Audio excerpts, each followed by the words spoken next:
are completely new to this and, you know, need help from the very beginning. All right, Todd says.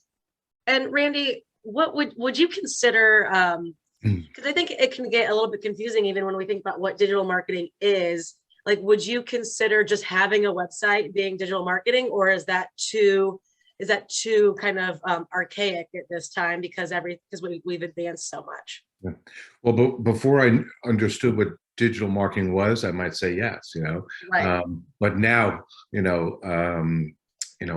meet podiatrists at the conferences and this, no, I'm good. I have a website. Like that's the thing that's going to do the trick. And so to answer your question, no, I mean, a website is not digital. I mean, a website is a really important piece. It's kind of like the hub, so to speak, of that can connect to a lot of other components of digital marketing, but a website alone is not going to do the trick. Right. Yeah.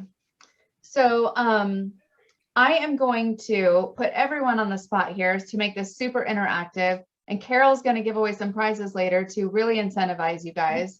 I'm going to promote everyone to panelist. I don't know if there's a max of panelists. We're going to find out so that we can all chat about like our problems, our challenges, our questions, our fears, our successes, all like that a therapy kind of stuff. session, and we don't even charge for it. It's great. Yeah, it's like a discovery call. Yeah. I think one way that maybe, and first let's just get started. So some of you have typed in whether or not you've had experience with your practice, if you've spent money on digital marketing strategies, whether it be Google AdWords, Facebook, so any sort of SEO. But if there is something, if each of you can type in, unless you want to speak, since Anne's making you being able to share your voice in your face, that's awesome. I love that. So if you would rather type in though, let us know what type of digital marketing are you most interested in learning more about this evening? Is it social media marketing? Is it directories like ZocDoc and like your Google Business, as simple as your Google Business listing? Are you looking to do more reputation management? Is it how can you get more reviews?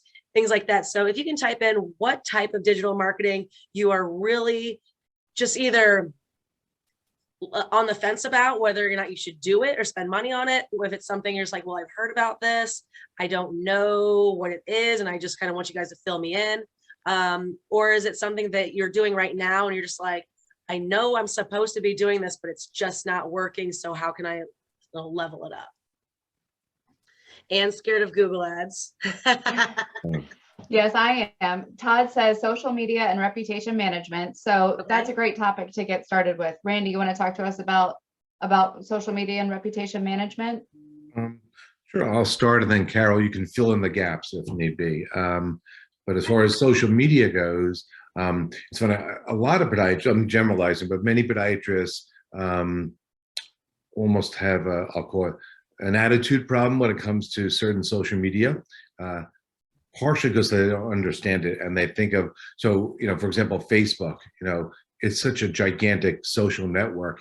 But when I think of Facebook, and like most other people think of this, like, whose birthday is it today, and who's traveling and who's on vacation, that type of thing.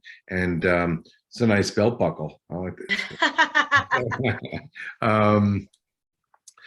So they don't understand, and the thing I often say that is like 7.5 billion people on the planet, and about 3 some odd billion people are on Facebook.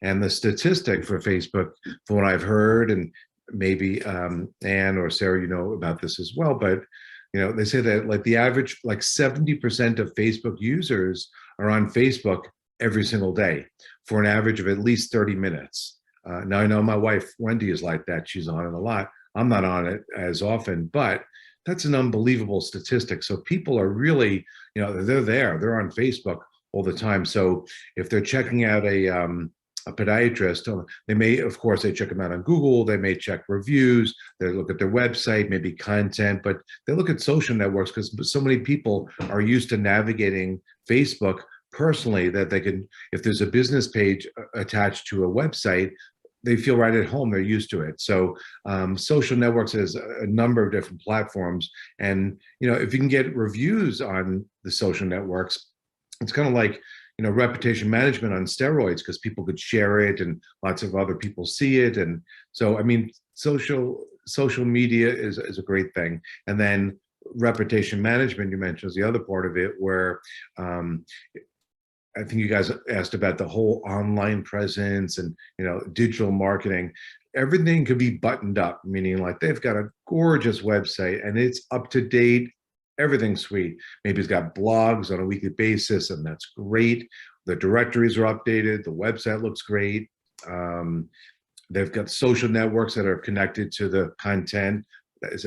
All that's great, but you've got a bunch of bad reviews or a limited number of reviews. Well, the party's over. It's kind of like everything else could be great, but that will kill it. I mean, if you have, if you're a podiatry practice and you have 9 reviews for your practice, or 8 reviews, or 7 reviews, and you're less than 4 stars average, let's say you're 2.8 stars or 3.2 stars or something like that, it's not a pretty picture. And I often use the analogy because I think so many of us are used to checking out reviews when we go to if you're looking at a new restaurant. If you're looking to check out a restaurant, maybe you're at a podiatry conference in a town that you're not familiar with. So let's take a look. Looking for a Mexican restaurant here in Austin, Texas. So you're going to check it out. And there's no shortage of Mexican restaurants in Austin, Texas, but you're looking at one, it looks pretty good, but then you see they only have a limited number of reviews, or it's at 2.8 stars. You're probably not going to that one, unless they're the only restaurant in town.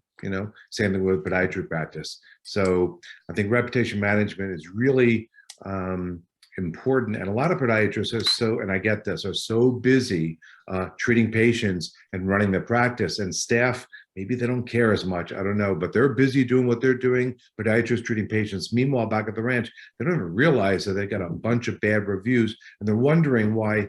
It's really weird that patient flow is decreased over the last couple of weeks. And why is that? Because you have limited number of reviews or a whole bunch of bad reviews, and it's like poison to a practice. So they're both important, social media and, of course, reputation management. I have a quick comment with that, Randy, because I mean, my background is in marketing. However, we do different types of marketing. And so I don't have as much experience as you do when it comes to having my clients really focus on reviews and things of that nature, because most of mine are consumer-based types of marketing programs. So not that they're still not important, but anyhow, I have a friend who is not a podiatrist, but runs a small business, and he has awesome reviews on Google, just like 5 stars, amazing comments. And then Facebook, it's like doomsday, because there was one. She was an influencer, and she had a bad experience and got all of her friends to just crush this company on Facebook. Just like, this is how you're spending your time. I mean, but this happens, right? So what do you like? What he did, he ended up just like basically like removing his Facebook company account, because he was like, it's almost doing him a disservice at that point, because the reviews just kept. It was almost like he couldn't get anyone to like pile on top of it with the good reviews, because they were like gauging a war on it, and it was just insane. But what would you say to something like that? Like when someone has kind of opposite things going on, where in one space it looks awesome, and then another space it's like just terrible. That's tricky. I've never had a podiatrist with that type of situation. That's fortunately, fortunately, I mean, typically I would say if you get a bunch of negative reviews, you need some sort of system that can systematically and consistently provide positive reviews that would kind of push down and bury the negative ones. That, what you said, is again outside of podiatry, but that's a bizarre situation. You have one of these influencers. It's like an army, coming at you with negative reviews. That's very tricky, So, and I mean, we're seeing those types of, there's, I've got like 5 friends who are influencers, right? It's like, this is like it's not like a job. This is a job now. And so like their whole job is to go around town, and not like, they're not just going to random places. I mean, every place they experience, they're writing a review about it. And it could be, it's all, it's like you've got secret shoppers at all times. So I think now more than ever, the customer patient experience, I mean, it has to go almost flawlessly, because there's a lot of risk on how much damage can be done on the internet. Yeah, just a quick housekeeping thing for anybody who just joined us. Everyone is able to talk. This is a very interactive session. So you just have to unmute yourself and then you can ask your question. We can chat about it. Some of the other questions that have come in the chat box so far are social media and reputation management, which is what we're talking about right now. SEO optimization, creating videos. Maybe we could talk about like how to create them, how they need to be produced, you know, Or not produced because. And then one comment was it's hard to get Yelp reviews because most happy people do not Yelp, which is true. And those reviews are back filtered. And kind of along the review reputation management line, how do you recover if you've had bad reviews or if you've inherited a practice that had bad reviews? How do you turn things around from that point? It's tricky also. I mean, it's, again, like I said before, you really need a system that can gather and consistently gather more good, positive reviews. You got to start somewhere. Now, some people don't have a system. They just do it here and there and ask for a review or send a postcard or whatever. But you need there's systems out there that are software driven, that some utilize, AI, that are intelligent systems that really help you gather good reviews. And it's just leveraging technology to ask for reviews. So you have to have would you be able to, when a patient leaves a practice, when they walk out 5 minutes later, would they be able to receive a text message that says, "Thank you for stopping by Dr. Johnson's office. Hope you had a great experience. Click here to write a review." Is that something that is done, can be done? Does Podiatry Content Connection provide those types of services? We do, but I often recommend catching them before they walk out to their car, because once they walk out the door of your office, that's what I call the beginning of the end, because then life comes back at you, text messages and phone calls. So if you can get them, I mean, we have a system that we utilize. It's a very simple system, very low cost, but it's not fully automatic, it's semi-automatic, and somebody's got to ask a question like, how'd everything go with the doctor, and if they say, "Oh, he saved the day, it was great," it's a template that you could send them a link on their smartphone and they make a review right then and there. But when they walk out the door, it's more difficult. But that's where systems come into place, where software driven programs can send reviews and recognize when somebody's opening it and responding. What are your thoughts on, I'm just brainstorming here. So what if a physician did like a minimally invasive bunion surgery and had a before picture of the patient's bunion and an after picture of the patient's bunion? Would it be strange, or like if the physician texted those pictures to the patient and said, "Post this on Facebook and show people how awesome your surgery went"? Like, I don't know. Is that like going too far? That, I don't know too many that do that, but you know what? Kind of an interesting idea. So I can't experience on that one, but it's We're all about ideas. It's a interesting idea. So let's take a question from the audience. Oh, Carol, goody. do we have anything to incentivize our attendees? Yeah, well, Carol, break out the prize wheel. I am busted out the prize wheel. So who wants to ask a question? I have a prize wheel. Unfortunately, because it's electronic, you can't see it very well. We're too high tech. It's on the Which is why we What still need some paper things. Maybe I should hold it up. I'm not on mute, am I? No, we can hear you. No. Okay, good. I'm like, hold on. I've done that before. So what we're giving away, so you have an opportunity for a Starbucks gift card, an Amazon gift card, a Grubhub gift card, and there's a free digital tune-up consultation with Randy. So who's going to ask the first question? I'm going to spin it. Should I just ask someone? Should I call someone out? We got one. So I don't know who TS is. Todd. Oh, Todd, yes. Todd, are you in a place where you can unmute yourself? Yes, all the kids are in bed. All So I right. think Yay! All right, I'll try to be quiet. Oh, you're good. All right, so Yeah. I'm going to spin the wheel really quick. Oh, hold on. I'm gonna spin that again because my volume was not up. So Todd, obviously I can read your message, but Hold go on. ahead and say it out loud for the crew. Yeah, no problem. So, what do you think is the most effective type of digital marketing to drive more patients to the office? Yeah. Because I'm Well, just I'm joining an older practice that doesn't have a lot of digital marketing. I'm finishing up residency, and so just kind of wondering how to kind of bring it into the new age, so to speak. yeah. Right. I have a couple of thoughts before Randy has probably a more brilliant thought, but Maybe not. I'll give my initial thoughts. I think one way to think about it is first with any type of marketing, one tactic is really tough, and it's really hard to attribute a conversion to any one tactic.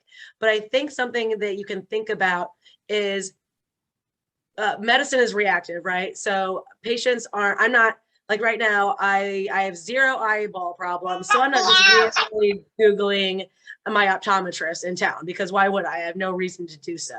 So when am I going to, if I get a sty or, you know, I have an issue with my contact lens. So think about the reasons why somebody might be actively searching for your service because they have you know, a problem. So let's say I have toenail fungus, and now it's May, and I have a vacation in July. I'm going to start Googling toenail fungus. I've Googled this in my hometown before just to see what would happen, see if any podiatrists pop up on search engine marketing and things like that. They don't. What comes up are like OTCs from Walgreens and things like that from, you know, large stores. So it's like, what an opportunity do you have right there to invest some money in that one keyword, toenail fungus, especially in your market. And so I'm not saying search engine marketing and Google AdWords is the one way you can drive the most patients to your practice at any given time, but consider why patients are looking for you. You're only going to get new patients when they need your service. So how can you best put your services out there in a focused way, so that if I am searching for this, if I do have this problem, how am I going to find you? And consider, you know, put yourself in their shoes, mind the podiatry pun, and say, okay, well, they're going to search for this particular type of condition. And so I would say, what do you want to see patients with toenail fungus? Then put a lot of money into search engine marketing for toenail fungus. Do you want to see minimally invasive surgery for bunions? Then put in, you know, bunion doctor. Make sure you're investing your marketing dollars into the type of conditions you want to see, so you get all of those types of patients. Yeah. Randy, talk to us about how that works. Like if you're joining an existing practice or you're trying to start one from scratch, and they, you know, don't show up as the top search results for certain conditions or whatever. How do you get started with something like that? First of all, Todd, do you say you're coming out of residency, starting your own practice? I'm not starting my own practice, just joining one other provider in their Gotcha. practice. Gotcha. Yeah, it's interesting, by the way, because typically if it's I'll call it a baby boomer podiatrist who may be in his or her late 50s, early 60s, you know, Yeah. and they have a younger podiatrist coming into the practice, maybe coming out of residency. A lot of times they often look to the younger generation because you've grown up. You didn't grow up with phone cords. You grew up with the internet and social media, unlike people my age that, you know, grew up with fax machines, you know, and so it's interesting. But to answer your question and about the starting from scratch, or kind of like how do you get started, you know, one more, I think Sarah was mentioning Google Ads. I mean, there's really nothing more powerful than Google Ads, but it does require a budget, you know, and Google is not cheap.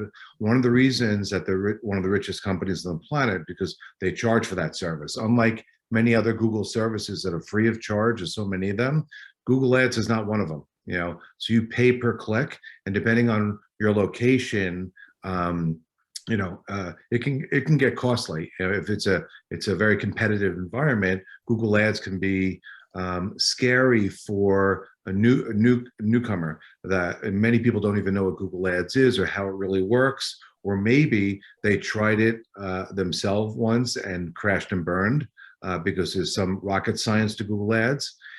So you know, you got to be willing to spend some money, get strategic, get somebody that actually knows what they're doing, a company that specializes in that.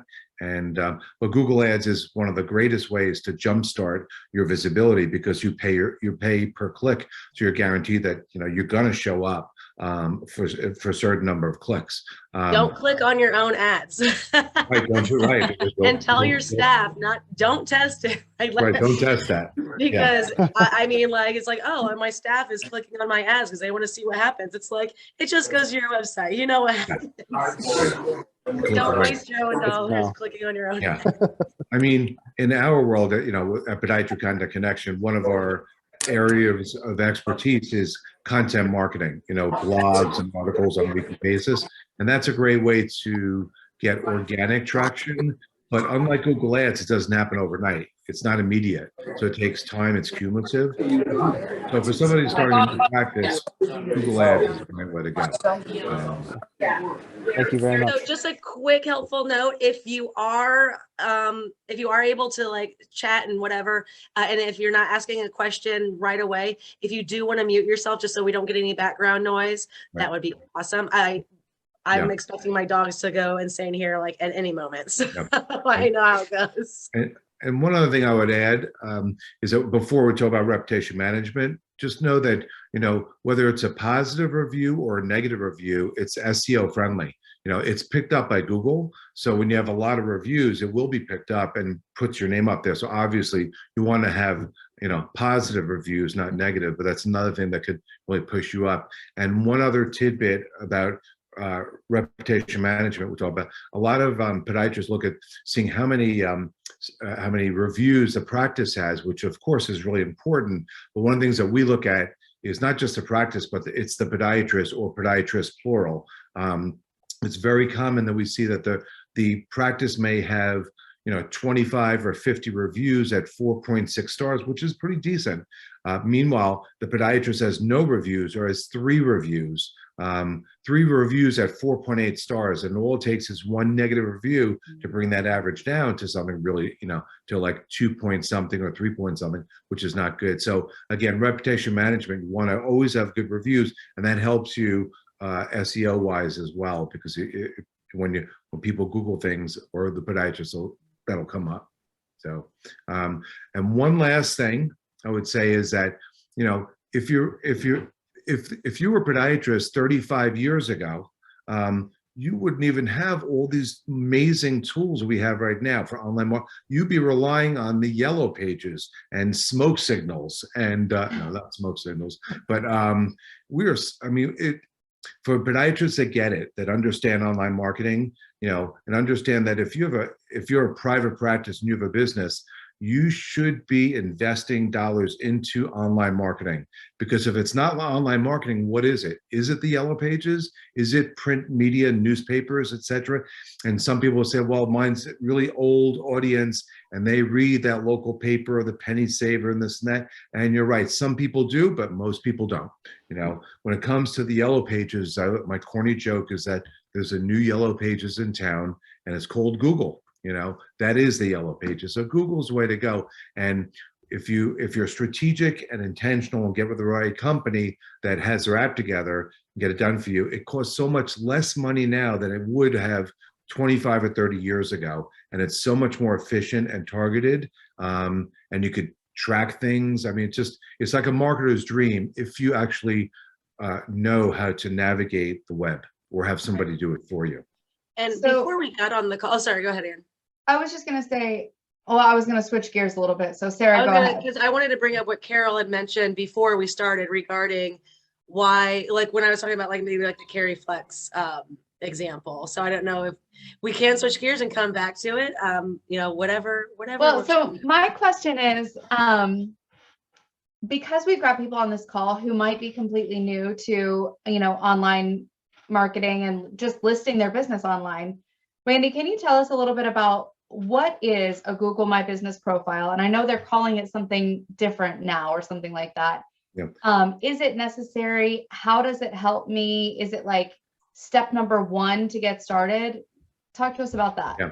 I'll give you the basics, and Carol probably knows more about it than I do, so I'll let her follow me. But it's kind of like if you Google a podiatrist by name, you would think that it's like your free mini billboard that pulls up that has pictures, relevant information. It might have reviews. It has a link to your website. So it's like it's a wonderful bonus that pops up that takes up half of the page. If that's not showing up, something is wrong. So it's a great information center, and it should be updated. And Carol, you want to add to that? Yeah, so actually for a practice, so let's just go with the single practitioner, they could have 2 Google business profiles, one by the doctor's name, one by the practice name. And so that just makes your visibility that much more. And you can have also Google reviews for both. So it's a fantastic tool because, like Randy said, it pops up on the side. You can't miss it. Boom, there's your name, Yeah. website, directions, phone number.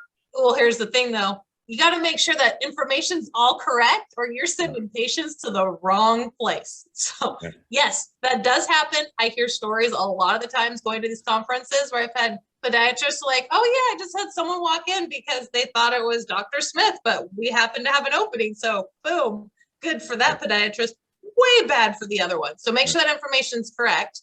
Because there's also been ones that we've run across that say permanently closed. They're like, wait, what? I'm Right. opened. Right. Google says otherwise. So Yeah. it's So definitely a very useful tool.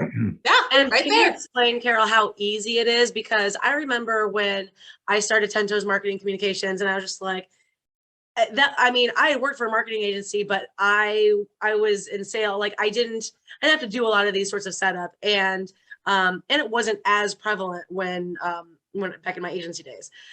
It's so easy to set up a Google business listing. Can you kind of step through that process in case nobody's done it before? I mean, they could literally, after this webinar, get online and set up a profile right now.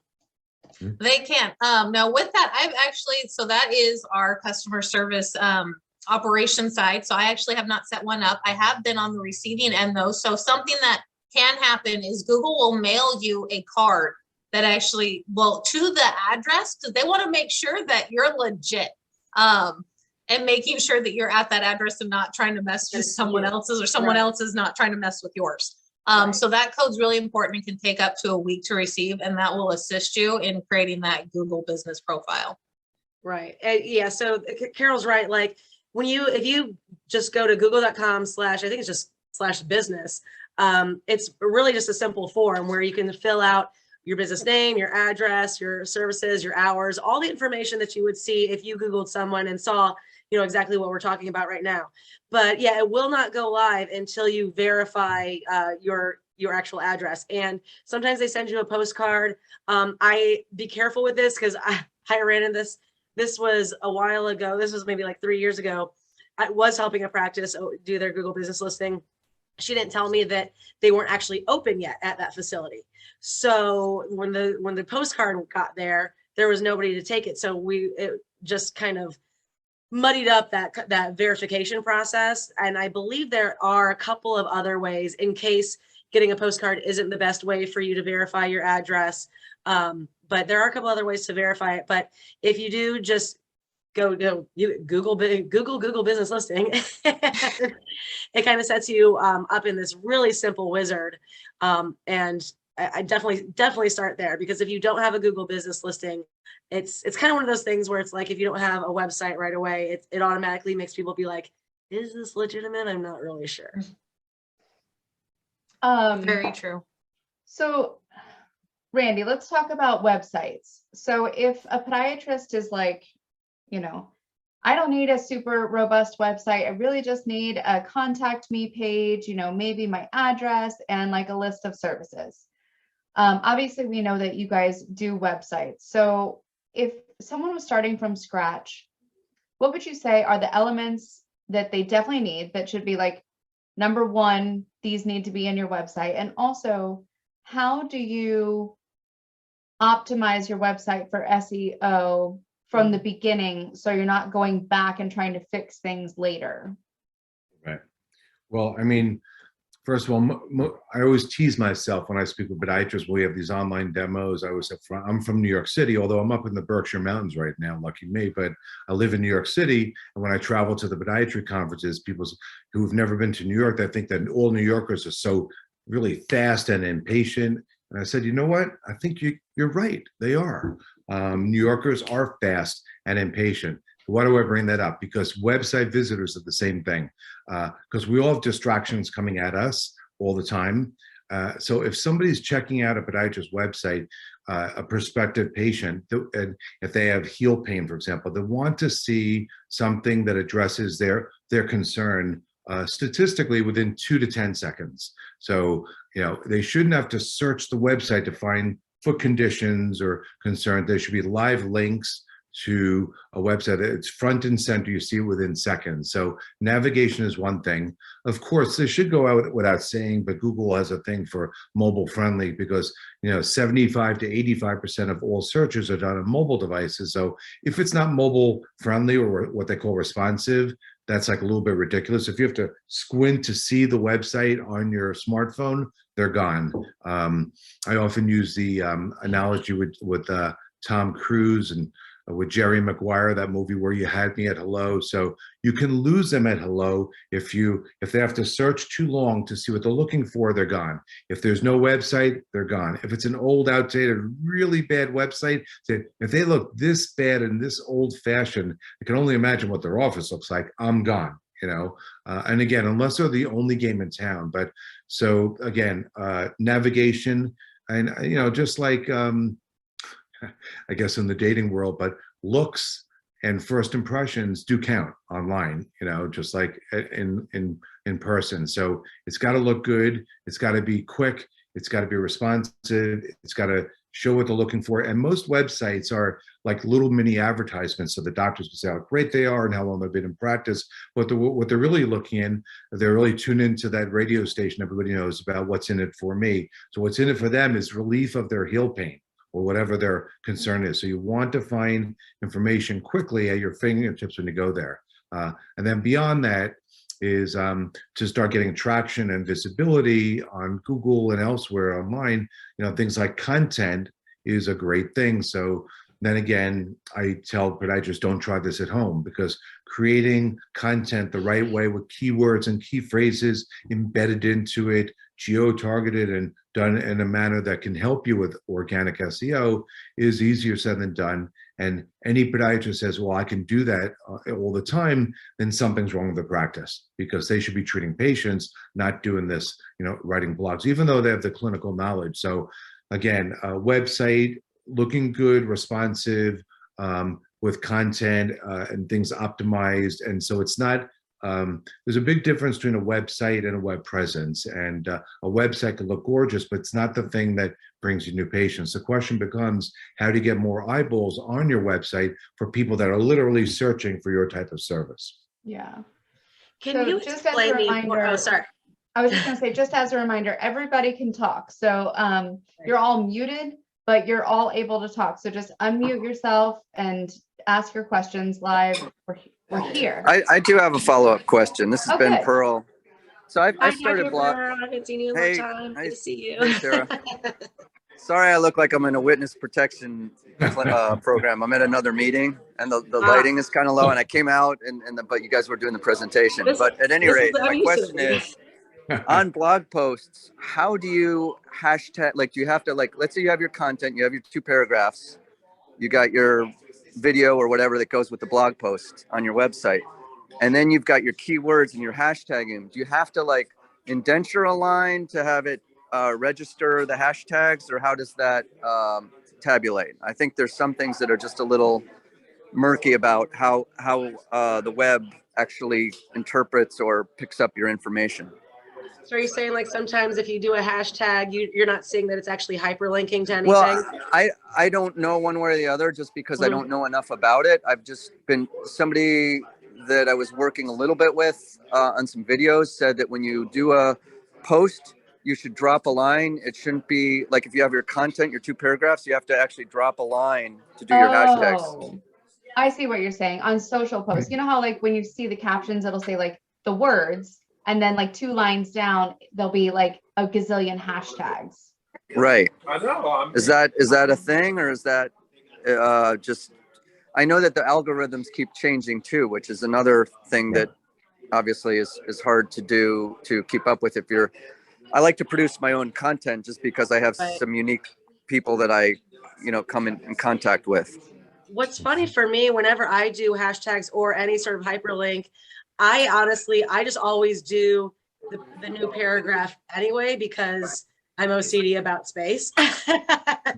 So I guess if that was a rule, I fell into it on accident, because that's just the way I like to look at things. And I assume that's the way other people like to look at things, because paragraphs, you have the friends who are going through like a crisis, and they've got like this long paragraph. And I'm just like, oh no.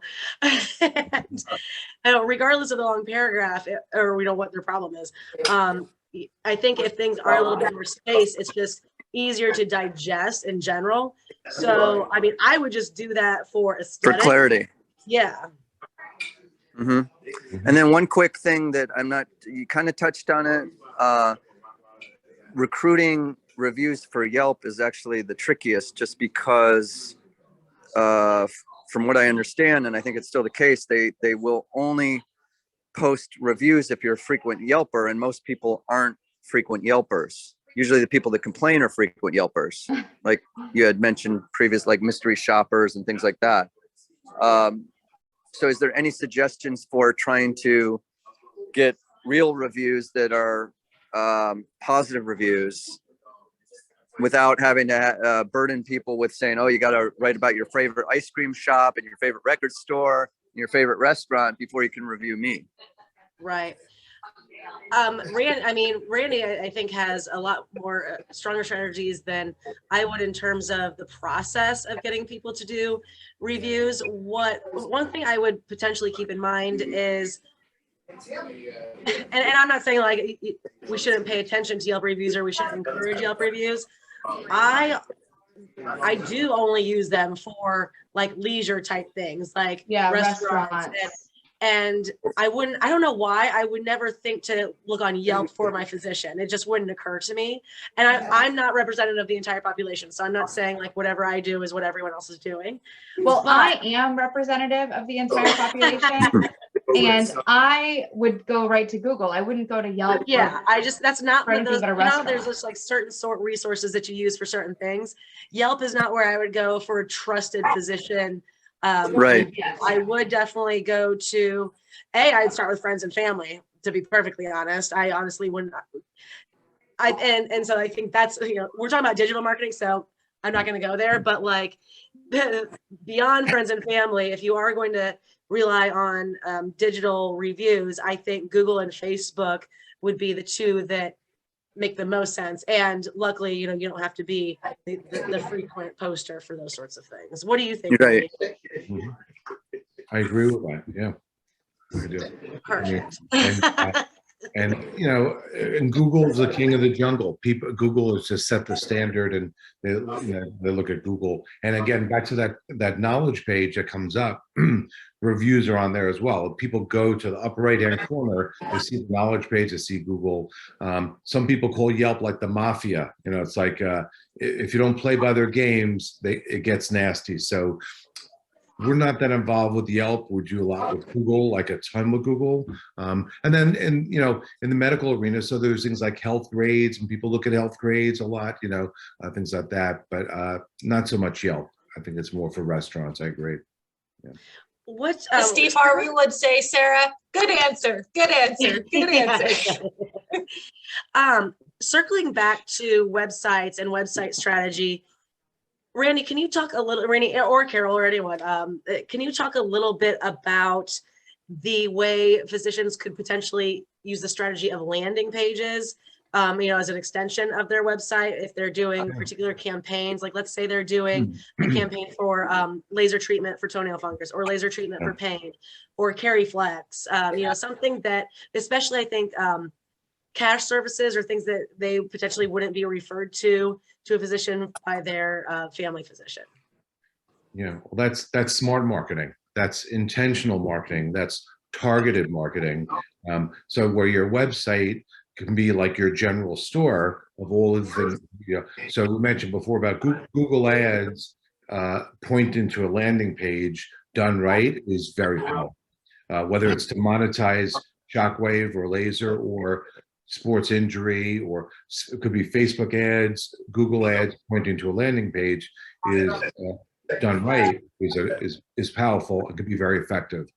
And Yeah, I would say if for all of you that, because I mean, again, we don't know the extent of what your marketing program is right now. You may have no website, or you may have the same website that you've had since 2010, and there have been a lot of things that you probably need to update for that. But if you do have a website, it's definitely like that is where it is going to be the hub, like the central piece where all of your marketing materials should be kind of I guess hosted there in some way, shape, or form, whether it be your blogs. Because if you write a blog on and post it on snippets of it on Facebook, that entire article should be on your website, because that helps with your front end content. And content is king. That's going to get you stronger organic results. But the landing pages are really, really important. If you do run an ad and it's focused on the service that you provide for fungal toenail, and then you say, okay, well, link that ad to my homepage. Now you've sent them to your homepage, where the homepages, they can get really, really crazy in terms of just all the information that you've got there. There could be testimonials for people who were there at your office for heel pain, or someone who was there for diabetic foot care. It's like, I clicked on the ad for toenail fungus. Where's the toenail fungus section? Now you've sent them on a wild goose chase in your website to find where they can be, how they can be treated for toenail fungus with you. So if you are running an ad that is focused on a specific condition, which I recommend, because you don't really, I just don't recommend really like the general physician ads, because so what differentiates you? And I have a specific problem unique to me. So I want to know that you have a unique solution for me. And so I would recommend every single ad, every single post, it needs to go to specific content that's relevant to that ad or that post. Otherwise, you're just sending them to the front door of your mall instead of going to the shoe store when they want a pair of Toms. well put. Yeah. So one other thing I was thinking while we were talking about blog posts and SEO is raise your hand if you have sat for hours trying to draft a blog post that pleases the SEO traffic light system. I mean, like looking at all of those, your keywords aren't included, your title, your paragraph, you're not using enough these words. And I'm like, oh my God, my article makes 0 sense now because I've tried to please the SEO gods. It's infuriating. And so partnering with like a, marketing company like Podiatry Content Connection will take the guesswork out of that, because they've tested everything so many times. You don't have to sit there for hours and try to figure it out. Right. Well, and I think it's also really important when we're talking about keywords and SEO and the words that we choose. You know how many of my friends know what onychomycosis is? Anne. I'm pretty sure Anne knows. If I went and I was just like, oh my God, you guys, I have the worst case of onychomycosis. First of all, I'm not really going to talk about that at a dinner party. But if I said that, they'd probably be like, actually like really scared. Like I need to leave. You have cancer, you're dying. Right. Like who knows? But if I said I've got toenail fungus, so I just make sure when you are doing any content, or if you're working with, because I always recommend working with Podiatry Content Connection, because they know your industry. So if you're working with a local agency that doesn't really know a lot about podiatry and foot care, they might not really understand the more layman's terms for the types of procedures and conditions that the procedures you do and the conditions that you see. And you again always go back to the general patient. What are they going to be typing? What are they going to be searching for when they have a condition? They're not going to be searching, oh my God, I've got this case of onychomycosis, or I have a neuroma. No one's gonna be like, I got a neuroma. I know what that means. It's like, something feels like something's being pinched in my foot. What the hell is that? So think about how they're searching, and strategize your keywords around those keywords and phrases. Yeah, that's a very good point, because there is a lot to consider. You know, what is a patient who's not been to medical school? What are they going to search? Are they going to search wound or ulcer? They're going to search wound or boo-boo or something like that.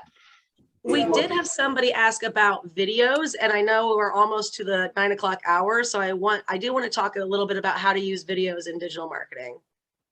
Yeah. Randy and Carol, what can you guys tell us about comparing video, using videos in your marketing to just like. Ben might need to mute himself. Yeah. Hey, Dr. Pearl, can you, there you go. I got it. There we go. Videos in your marketing versus just text, or like, is one better than the other, or should you go back and forth? No, well, I mean, blogs are great, but especially the younger generation grow up in what I call the YouTube generation. So they're used to seeing learning through videos and YouTube, things like that. Also, one of the great things a podiatrist can do is to share who they are and get a feel for their personality, what they look like, what they sound like. They add credibility when they speak with authority about a certain procedure. So I think videos are great for that. On our websites, we have a video library that has 48 like different podiatric explainer videos. So that's a great complement to what a podiatrist might do himself. So the combination of them is two. And with our video library, by the way, which we're updating right now, we're going to be able to stream it. I know Sarah knows about this.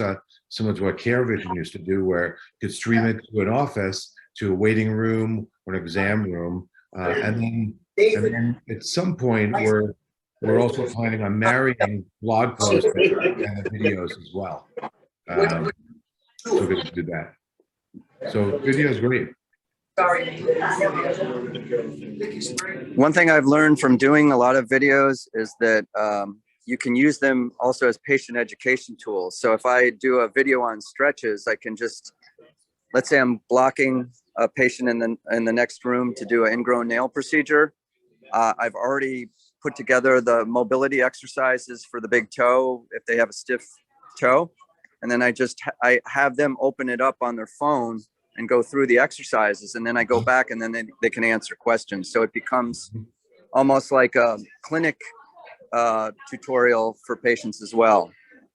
That's a great idea. And you bring up another good point, is where once you create that content, once you create that stretch video or a how-to or things to consider when you're treating something, you have that in your arsenal now, and you can just send it to whomever, whatever patient needs it. You can text it, you can email it, right, forever. One thing I guess I've learned on this platform here tonight is that me just doing a blog post is not necessarily helping me on my website if I don't have it back to landing on my the article on my website. So if I put a Facebook post, I shouldn't just put the article. I should put is what you're saying, put the link to your website for the landing page. Do I understand? Absolutely. Is that correct? Right. Well, because I mean, think about where you're going. This is all about creating conversions, right? And people actually scheduling appointments. And so if you've got content out there and then there's no, it's like, okay, well, that was a really great article. It's kind of like, when we used to just read magazines, it's like, well, now what do? I can't really do anything with this. I tear it out and just like go look for it. But so yeah, if you've got any content, it needs to, the whole point is, obviously we want to educate the community, but ultimately we want to educate them and then say, come and see me and, swipe that credit card. So make sure you're sending them somewhere that they can book an appointment, or have something, or at least maybe even if it's just signing up for a regular newsletter, something where you can get their information and stay in contact with them for years to come and be their top of mind physician. And then you don't lose all that hard work that you put into creating that article that you wrote for Facebook. It lives now on your website, and you're creating this library of resources for patients. So, that's one thing that Sarah and I need to take our advice a little bit better. Like, we write these awesome articles in our newsletter and then forget to post them on our website to live forever, for eternity. We finally had to hire someone to do it for us because We were And way that's the behind thing, game. these things, Well- and they take so much time. So when you do have content that you've created, it can be time consuming to make sure you're posting it everywhere that would be relevant. And then let's say you have a really long article, and that's not always conducive for microblogs, like, your Twitter and your Facebook and things like that. But you can chop it up and use little segments of it into a day's worth of Facebook posting, but that also takes time. So it's really helpful to hire a company to say, okay, here's a 700-word blog, and I want you to chop it up into 50-word microblogs, and I've got to be posting on Facebook every day, because when Facebook started, and this is something that a lot of people don't know a whole lot about, is when Facebook first started, it was like 2007, I think, something like that. Oh, no, I don't know. I think it was like 2005. We had poke clubs and, bumper stickers and things like that, like your pins. Those were always fun. All right. And those days, yes, I know. I'm sorry. I'm just getting nostalgic. I really, really like it. Oh yeah. I was like, where was I going with that? You knew most of the people that you were friends with were going to see your content on the newsfeed. Now, even my friends that not paying for anything, it's just Sarah, not even as a company, only 2% of the people that I'm friends with will actually see my post, unless people are commenting on it, sharing it, doing, reacting to it. So you do have to start potentially boosting posts, spending media dollars on the content that you put out there, because even your patients who follow you won't necessarily see it. And so Facebook is no longer that, oh, well, I did a really good organic post, I don't need to do an ad. Yeah, you do. And Ann and I, we were watching a conference over the weekend, and there was one just really interesting strategy, and I wrote about it, but it was in an exhibitor newsletter. So it was called $1 a day. And so if you have a lot of videos, like let's say Dr. Pearl has a lot of videos of showing people how to do plantar fasciitis stretches, or stretching your calf muscles, for, whatever, or showing why an orthotic works, or how scanning works in your office. There are a million things that you've maybe taken video of, and post those again and spend $1 a day, like maybe put 5 or 2 or 3 of those videos, spend $1 a day promoting those, and then see at the end of the month, so after 30 days, you spent $30 on 3 videos. Which one of those videos got the most clicks? Was it the one that had the plantar fasciitis stretches? Was it the ones that I showed you how I use scanning in my office? And once you know which one is really, catching with your audience, and make sure you choose an audience and compare apples to apples and use the same test market for this $1 a day strategy, then you can say, okay, well, everyone really was digging the plantar fasciitis stretches, so I'm going to put $10 a day for the next 30 days and then get a lot more views. Yeah. It's just a really interesting way to use content you already have, repost it, spend a little bit of money to see if it works, and then go all in. So Randy, earlier today, I was transcribing a video that we all did together, a webinar. And one of the things you said that stood out to me was outsource and delegate, because these are practicing physicians we're talking about. These are not marketers full-time, right? Right. So they need someone to outsource and delegate these things to. They don't have time to be messing around and testing things. So I know you guys are the person that we need to go to outsource and delegate these things to, right? You can solve all our problems. Well, yes, we can, because we're podiatry only. We're doing this. The answer is yes. And by the way, we just came back from 3 podiatry conferences back to back over the last 4 weeks. And we always have a survey at the conference that the podiatrists fill out. And the first question is, do you have the desire and capacity for more new patients? And if the answer to that question is yes, you have the desire and the capacity, then you should pick our brains. You should take advantage of we do a web strategy session. We don't charge for it. Maybe we should, because sometimes the value of free is nothing, but this has got great value in it. And so, and by the way, as an exhibitor at a podiatry conference, I'm just sharing, let's just be candid. And you guys always ask this question to us, what makes a good prospect? One of the best things is that somebody who's curious. And I find that the most successful podiatrists are the ones that are curious to learn how to do a little bit more. You know, there's that book, The Slight Edge. You know, the ones that are already successful, they want to find out, like, we're doing great already, but is there something I can do, something I can tweak to do a little bit more to, you know, and again, outsource and delegate that stuff to people like our company as specialists. We only work with podiatrists, and we're really good at what we do. Why not pick the brains of it? Yeah, The Slight Edge. It's a great book. If you haven't read it, I love this. Yes, definitely. Close up. So, you know, becoming curious is a valuable tool, and it can serve you very well. But we're also busy going so fast, and I don't have time for that, or they don't know where to start. They don't know who to trust. You know, take a leap of faith, learn, ask good questions, and you might be surprised because it's some great system. I mean, I'm going to sound like an advertiser, but we do some amazing things to help podiatrists, you know.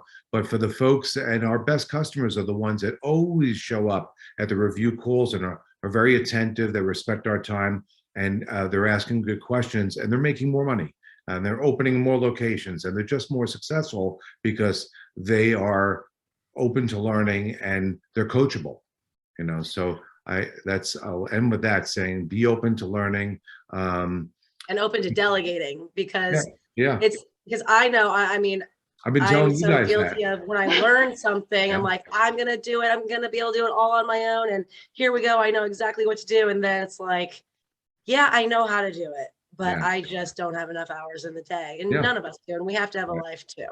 Yeah, that's true. So with that, yes, we're right at 9 o'clock, so I think we're good. Yeah. So the bottom line here is Randy and Podiatry Content Connection are here to help answer your questions. You can schedule a quick overview call with them so they can look and see, you know, where your pain points are and how they can best help you. You can talk about your challenges.